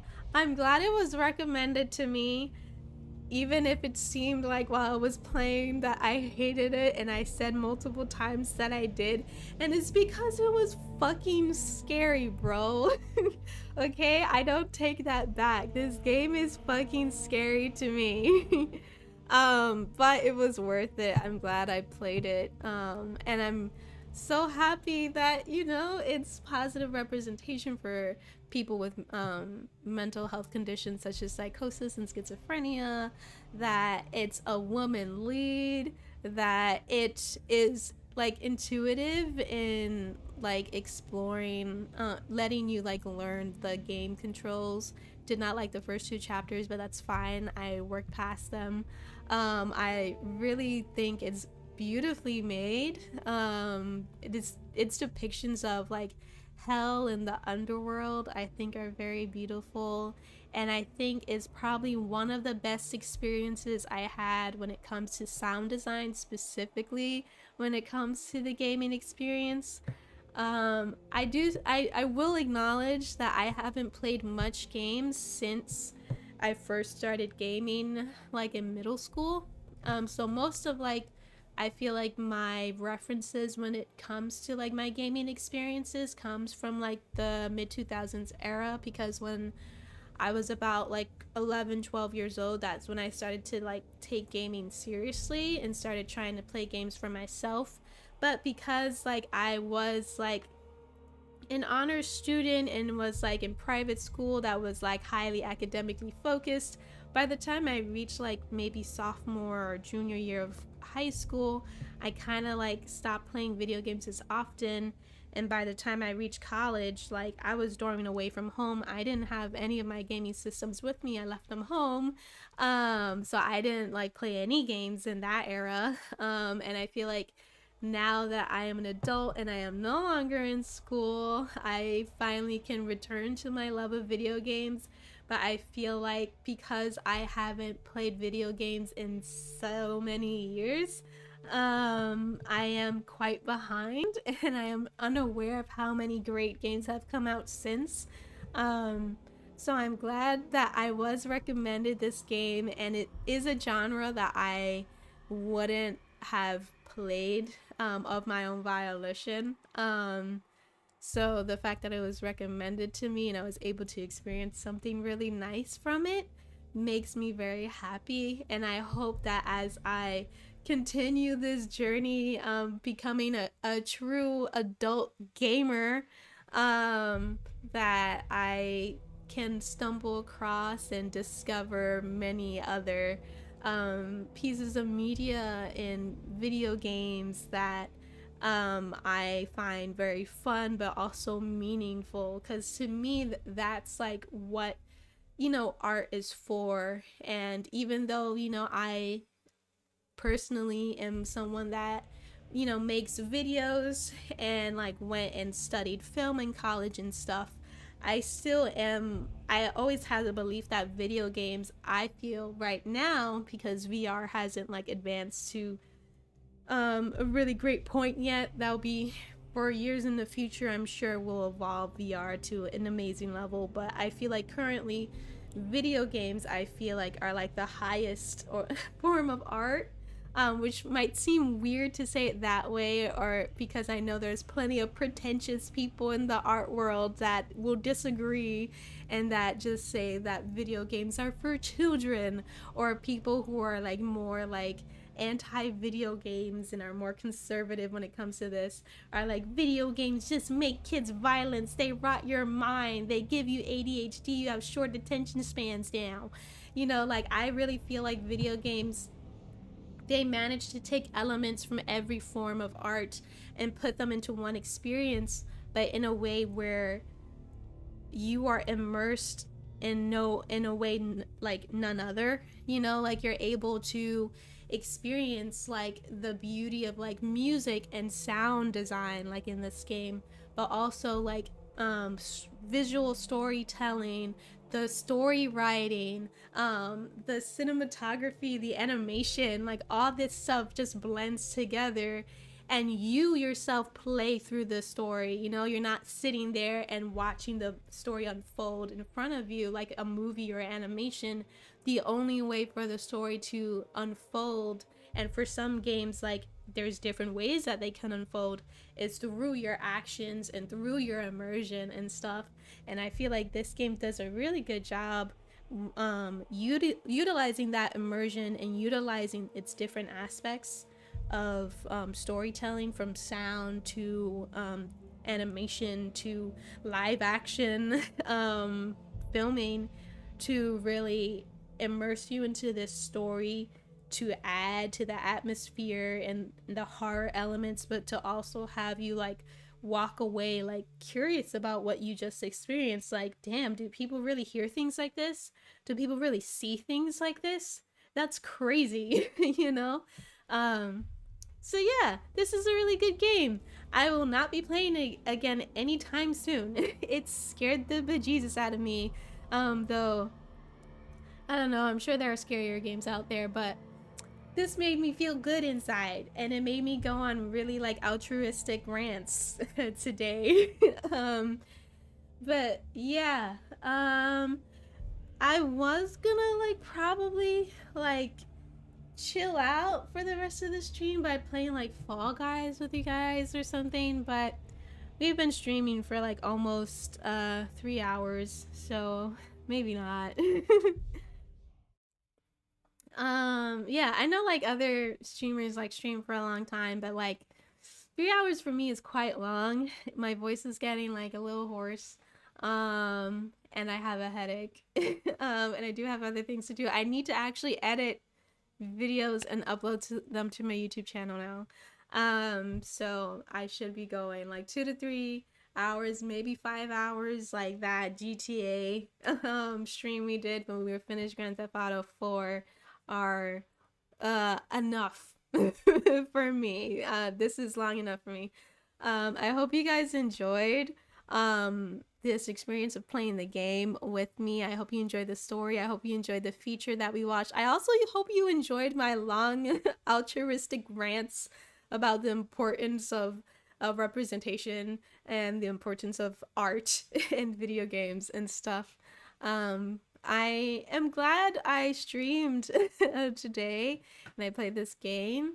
I'm gonna be frank with you, I was not in the mood for streaming today. I had a sucky day yesterday, and then things today were just like not going well either. But this helped distract me from the suckiness of day-to-day life, I guess, for a little bit. So I'm grateful for that, and I had like a fun experience along the way. Um, yeah. Next stream will be starting The Simpsons Hit and Run on PS2. That will be a very a fun experience. um, yeah, expect me to lose my voice quite often and to just rage out a lot. I will try my best not to blow out my microphone. That game is very rage inducing. It is like famous for being rage inducing for a reason. I've never finished that game in my life, and it's a PS2 game. I've had it forever. And I still never finished it. So we're gonna try to finish that game on stream. Hopefully it won't take us like half a year like GTA 4 did. Yeah. I hope you guys enjoyed. I hope you guys, oh, my earbuds are like saying they're low battery. It's definitely time to end now. I hope you guys have a good night. I hope you enjoyed this stream, and I will be seeing you guys next time. Bye.